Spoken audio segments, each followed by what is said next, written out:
Hello friends, Sanjeev Sharma classes में एक बार फिर आपका स्वागत है। आज हम क्लास 9 सब्जेक्ट साइंस चैप्टर 2 क्या हमारे आसपास के पदार्थ शुद्ध हैं, is matter around us pure का लेक्चर नंबर 13 देखेंगे।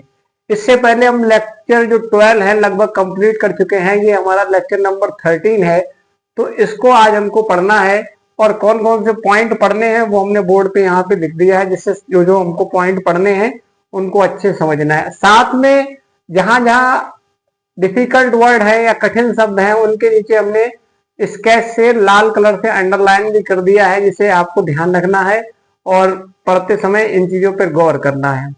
और यहाँ पर एक टेबल फॉर्म भी दिया गया है, उसको भी देखना है। और इसमें एक पॉइंट भी दिया गया है नोट डाउन में, ब्राउनियन गति, इसके बारे में आज पढ़ना है क्या होता है ब्राउनियन गति। तो पहले आप इसका एक स्क्रीनशॉट ले लें, फिर हम स्टार्ट करते हैं। चलिए स्टार्ट करते हैं। पहला पॉइंट है हमारा आज कोलाइडी विलियन के गुण।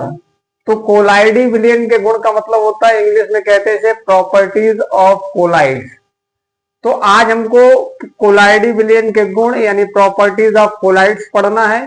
तो आइए, पहला पॉइंट है इसका हमारा कि जो कोलाइडी विलयन होता है वो विषमांगी मिश्रण होता है। पहला पॉइंट हमारा है कि कोलाइडी विलयन विषमांगी मिश्रण होता है। समांगी और विषमांगी के बारे में हम प्रीवियस लेक्चर में आपको बता चुके हैं। तो यहाँ विषमांगी का मतलब होता है कि ऐसा मिश्रण जिसमें उसके अवयव पूरी तरीके से नहीं मिल पाते हैं, तो वो विषमांगी मिश्रण कहलाता है। तो ये पहला पॉइंट है कि कोलाइडी विलयन विषमांगी मिश्रण होता है। दूसरा पॉइंट कह रहा है कि कोलाइडी विलयन के कणों का आकार छोटा होता है, यानी जो कोलाइडी विलयन बनेगा उसमें जो कण होंगे उनका आकार कैसा होगा, छोटा। तो छोटे के नीचे हमने लाल कलर से अंडरलाइन भी कर दिया है।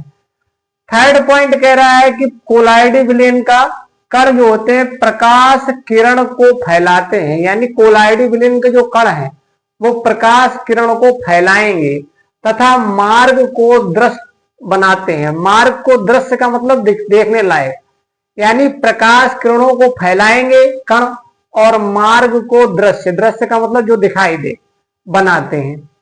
चौथा पॉइंट है हमारा कोलाइडी विलयन के जो कण होते हैं वो स्थायी होते हैं। स्थायी का मतलब अगर हम इनको मिश्रण में खुला छोड़ दें तो कुछ समय बाद कण नीचे तली में बैठ जाएंगे, इसलिए ये कैसा कण है, मतलब स्थायी विलयन है।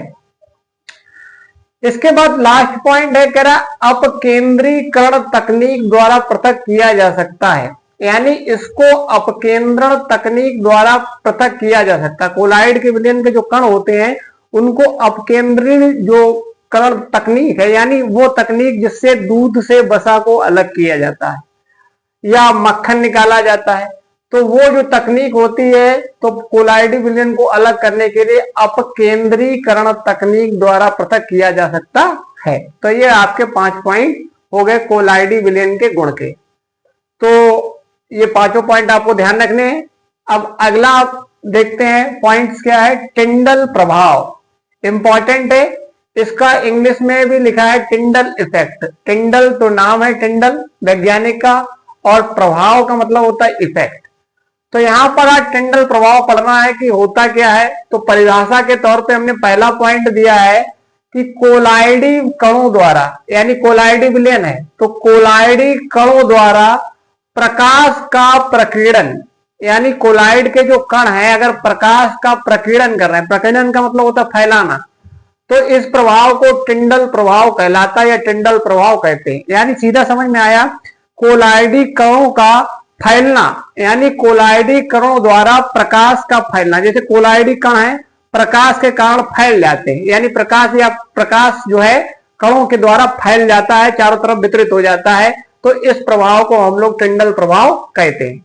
अब ये दूसरा एग्जाम्पल पॉइंट दिया गया है एग्जाम्पल के तौर पे, जैसे इसमें कहा गया है कि दूध तथा पानी का मिश्रण, जैसे दूध और पानी का मिश्रण टिंडल प्रभाव दर्शाता है, यानी इसमें कोलाइड कण जो है प्रकाश का प्रकीर्णन कर सकते हैं।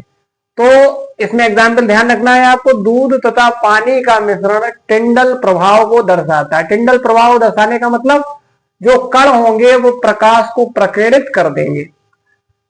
थर्ड हमारा इंपॉर्टेंट पॉइंट है, कह रहा है कॉपर सल्फेट का विलयन। अगर कॉपर सल्फेट का विलयन है यानी CuSO4 कहते हैं सूत्र इसका, तो कॉपर सल्फेट का विलयन टिंडल प्रभाव नहीं दर्शाता है। तो इसका मतलब कौन, अगर आपसे पूछा जाए कि कौन सा विलयन जो है टिंडल प्रभाव को नहीं दर्शाता है, तो आप ध्यान रखेंगे कॉपर सल्फेट का विलयन जो है टिंडल प्रभाव को नहीं दर्शाता। या ये भी पूछ सकते हैं कि कौन सा विलयन जो है टिंडल प्रभाव को दर्शाता है, तो आप ध्यान रखेंगे दूध तथा पानी का मिश्रण जो है या विलयन जो है टिंडल प्रभाव को दर्शाता है। तो ये टिंडल प्रभाव के 3 फैक्ट हो गए, वो आपको ध्यान रखना है। इसके बाद कह रहा है कि अगला पॉइंट है कि वास्तविक विलयन, कोलाइडी विलयन तथा निलंबन में विभेद। विभेद का मतलब होता है डिफरेंस, आपको पता करना है। तो लिखा है actual colloidal and suspension solution या difference between actual colloidal and suspension solution. तो यहाँ डिफरेंस भी लिख सकते हैं आप, तो यहाँ डिफरेंस भी लिख सकते हैं।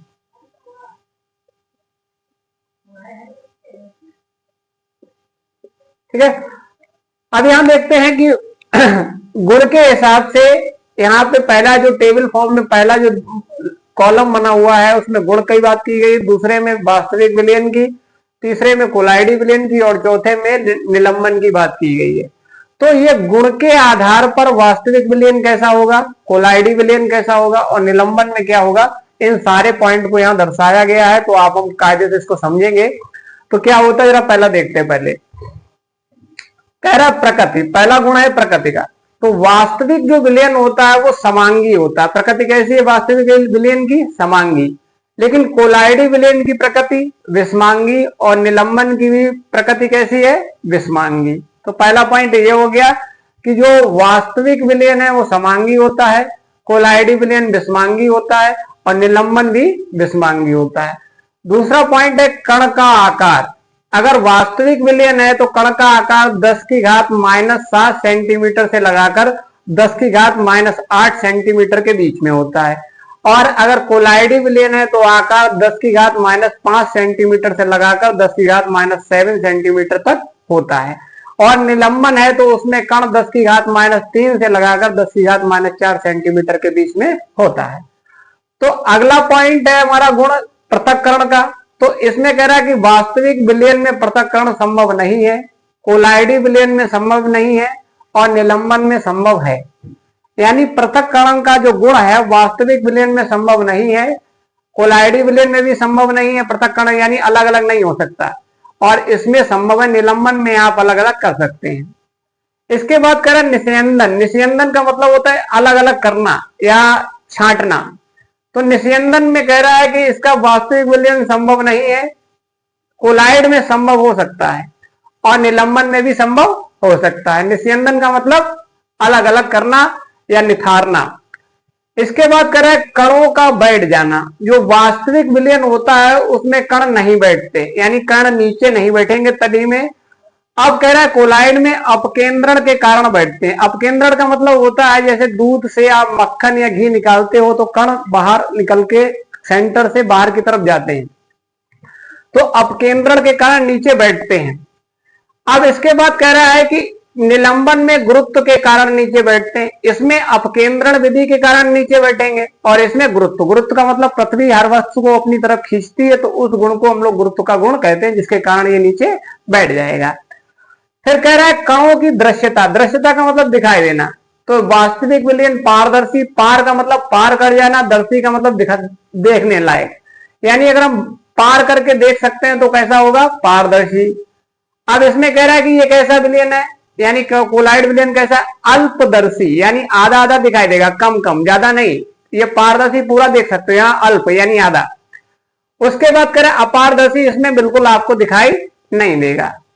इसके बाद कह रहे हैं टिंडल प्रभाव, जो ऊपर हमने यहाँ लिखा है, तो टिंडल प्रभाव नहीं दर्शाते हैं। वास्तविक विलयन जो होते हैं टिंडल प्रभाव नहीं दर्शाते, कोलाइड विलयन दर्शाते हैं और निलंबन भी दर्शाते हैं। इसके बाद पॉइंट आया कणों का विसरण। विसरण का मतलब होता है फैलना, यानी आपने ठोस में, द्रव में और गैसों में विसरण के बारे में पढ़ा होगा कि कण, जब दो प्रकार के कण आपस में मिल जाते हैं तो विसरण किसमें अधिक होगा, किसमें कम, ठोस, द्रव या गैस, ये सारा हमने आपको पढ़ाया था प्रीवियस क्लासेस में। तो यहां बताया, यहां सीधा समझेंगे कणों का विसरण यानी फैलना। इसमें वास्तविक विलयन में शीघ्रता से फैलते हैं, इसमें मंद गति से फैलते हैं, और इसमें नहीं, ये इसमें फैलते नहीं है। लास्ट में एक पॉइंट आया है ब्राउनी गति। अब ये क्या होता है, इसमें नीचे हमने लिखा है कोलाइड तथा निलंबन कणों की अनियमित गति। जो कोलाइड के कण हैं और निलंबन के कण हैं, जब वो जल में या किसी विलयन में अनियमित गति करते हैं तो उस गति को ब्राउनियन गति कहते हैं। तो ब्राउनियन गति इसमें नहीं दर्शाते हैं वास्तविक विलयन में, कोलाइड विलयन में दर्शाते हैं और निलंबन में भी दर्शा सकते हैं, लेकिन इसमें चांस हो भी सकता है या नहीं, दर्शा सकते हैं। ठीक है, तो फिर से एक बार इसको देखते हैं और जल्दी से रिवाइज करते हैं। तो पहला हमारा पॉइंट है कोलाइड विलयन के गुण, प्रॉपर्टीज ऑफ कोलाइड। पहला पॉइंट विषमांगी मिश्रण होता है। दूसरा पॉइंट कणों का आकार छोटा होता है। तीसरा पॉइंट प्रकाश कण को फैलाते हैं तथा मार्ग को दृश्य बनाते हैं। चौथा पॉइंट स्थायी होते हैं। और पांचवा पॉइंट अपकेंद्रीकरण तकनीक द्वारा पृथक किया जा सकता है। सेकेंड हेडिंग द्वारा आपका टिंडल प्रभाव क्या होता है, कोलाइड कणों द्वारा प्रकाश का प्रकीर्णन फैलाना टिंडल प्रभाव कहलाता है। जैसे दूध या पानी का मिश्रण टिंडल प्रभाव दर्शाता है और कॉपर सल्फेट का विलयन टिंडल प्रभाव नहीं दर्शाता, ये ध्यान रखना है आपको। फिर कह रहा है कि वास्तविक विलयन, कोलाइडल विलयन तथा निलंबन में विभेद, इन समय में डिफरेंस चाहिए आपको, difference actual colloidal and suspension solution. तो गुण के आधार पर वास्तविक विलयन, कोलाइडल विलयन और निलंबन। प्रकृति कैसी है, इसकी समांगी, इसकी विषमांगी, इसकी विषमांगी। कण का आकार 10⁻⁻7 से 10⁻⁸ सेंटीमीटर, इसका आकार 10⁻⁵ से 10⁻⁷ सेंटीमीटर, इसका आकार 10⁻³ से -4 सेंटीमीटर के बीच में। पृथक्करण क्या है, इसमें संभव नहीं है, इसमें संभव नहीं है और इसमें संभव है। निस्यंदन का मतलब छानना या हटा देना, किसी चीज को छान के अलग कर देना। संभव नहीं है, संभव है, संभव है। कणों का नीचे बैठ जाना, इसमें नहीं बैठते हैं, अपकेंद्र के कारण बैठ जाते हैं, इसमें गुरुत्व के कारण बैठते हैं। कणों की दृश्यता, ये पारदर्शी है, आर पार देख सकते हैं, ये अल्पदर्शी है आधा, और ये अपारदर्शी यानी पूरी तरीके से नहीं दिखाई देता। टिंडल प्रभाव नहीं दर्शाते हैं, ये दर्शाते हैं, ये दर्शाते हैं। कणों का विसरण शीघ्रता से होता है, इसमें मंद गति से होता है, इसमें नहीं होता। ब्राउनी गति नहीं दर्शाते हैं, ये दर्शाते हैं और ये भी दर्शा सकते हैं। अब ब्राउनी गति होता क्या है, कोलाइड तथा निलंबन कणों की अनियमित गति। कोलाइड तथा निलंबन कणों की जल में या किसी विलयन में अनियमित गति को हम लोग ब्राउनी गति कहते हैं। तो आज का ये लेक्चर नंबर 13 कंप्लीट होता है। आप इसको फेयर कॉपी पे बनाते जाएंगे और अच्छे से समझ के लिखते जाएंगे। आगे के लिए वीडियो के लिए लेक्चर नंबर 14 देखें, तब तक हम इसको कंप्लीट कर चुके हैं। अब 14 को हम कंप्लीट कराएंगे। आगे के लिए धन्यवाद।